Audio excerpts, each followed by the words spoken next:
All right.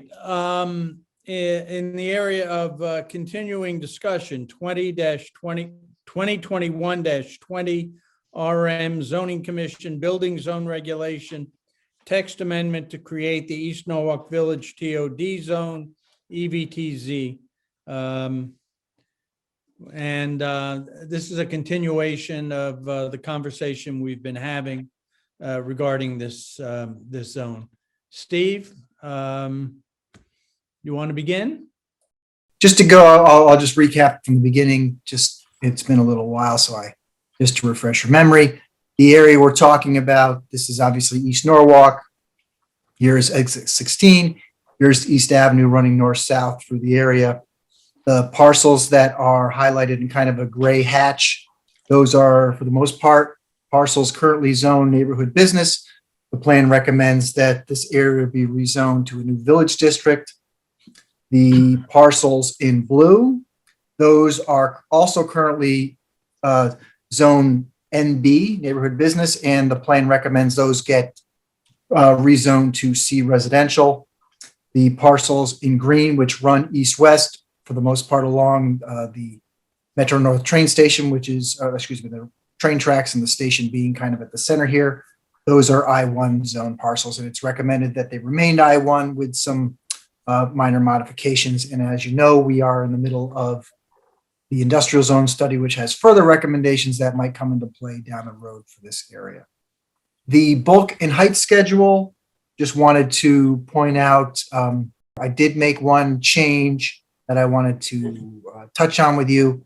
We had a recommendation that used the 200 square foot per dwelling unit for the rec area. The staff is recommending that we reduce that or not require it. Part of the rationale, there's several reasons why. One being that with smaller developments, a lot of times the rec space that you see is useless, in my opinion, useless space that's not really utilized for the intent of it, where you have like balconies counting towards that, very small green areas of lawn that really aren't used for recreation space. In addition, it's hard to fill up commercial space. So when you see the larger developments, like, some of the ones you approved tonight, they'll have like a substantial gym inside of them or substantial recreation area, where for the larger projects, that's expected as part of the amenity package. And there's nothing preventing anybody from putting that in any development in this area. We're just recommending that we don't require it. And another part of that thought is that to potentially fill up some of that ground floor commercial space, where that could be a gym that, the tenants from the building could go to, as well as the residents of the area. So that's another, potential ground floor tenant for some of these sites. So to go through the regulation, and I'm just going to highlight, I'd like to have a broader discussion, but I just wanted to highlight changes since the last document you saw. And I don't think there were a lot. I touched on the rec space change to the bulk and height standards. This came up, and I got an email from Ms. Cece with some questions, and I believe Mr. Cantor had asked about this last time. We did. This was in the last set, but I figured it would be worthwhile to touch on again. We did change a couple of the minimum recommended square footage size to, regulate less special permits and have things more from a site plan approval standpoint. But, the kind of my reasoning behind that is that, you've kind of, going with a village district with strong design guidelines, you're kind of at a hybrid kind of form-based approach to this. So you're kind of indicating that, in many of these areas, you'd like to have the ground floor, where it is commercial, you're not so much worried about what the individual tenants are. Each one of these applications is subject to its own traffic report. So if they were proposing a larger restaurant, they would have to justify that. And that also, the larger restaurant's going to require larger parking mass. So that's also going to come into play on the feasibility end of it from the developer's standpoint. The one thing before I get into the fit test, keep in mind that the amenity points are, I think, are in a pretty good place. I think they'll probably be tweaked a little bit more before we go to public hearing. So there's a couple of things like the green wall. We added a minimum square footage where we thought maybe, some of the other some of the other items to be consistent had those square footage requirements, so we wanted to have that as well. Excuse me. And a couple things that came up just on the staff level, we were discussing different kind of green amenities, and two items that came up were geothermal and the idea of a porous pavement or, porous concrete that could be added in. And so along with what you see with the rooftop solar is, one item, and Brian had flagged this when he was looking at it again, was the initial proposal was you get the 1 point for every 1,000 square feet of roof area, provided that you use a minimum of 50% of the roof area. And Brian has been doing a lot of work with the solar campaign for the city. And so based on kind of his knowledge base with this and talking to the solar providers was think, what if we, as opposed to looking at a roof area, what if we looked at it from, like an energy output they actually produce? Because as these units become more efficient, they may actually be able to produce more electricity in a smaller area. Or look at it from a percentage of the building that is powered by the solar. So those are two things that we'd like to, in between now and your July 21st meeting, come back with a little more solid recommendation, very similar to the geothermal, which, maybe that is, with a bigger building, you're going to need a larger area to implement this. So we'd probably want to do a little more research on that as well.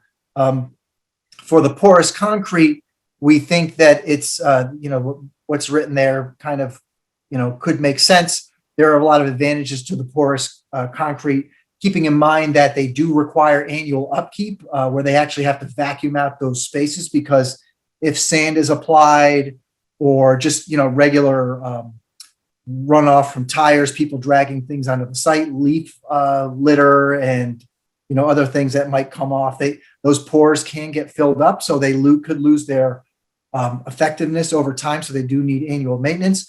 But there are so many good things with this that, with these porous concrete, they do negate the requirement for so much other kind of stormwater infrastructure. They actually can improve water quality and can actually store water under those sites, which, if you think about some of the areas, especially, and this could apply to any of the older areas of the city where, they were developed really before we had drainage standards, a lot of this is just sheet flow of water. So the water hits the asphalt or hits the rooftop, and then it just runs. It's not in its, then it finds the nearest storm drain or low lying point where this could actually, help in some of these kind of flooded and inundated areas.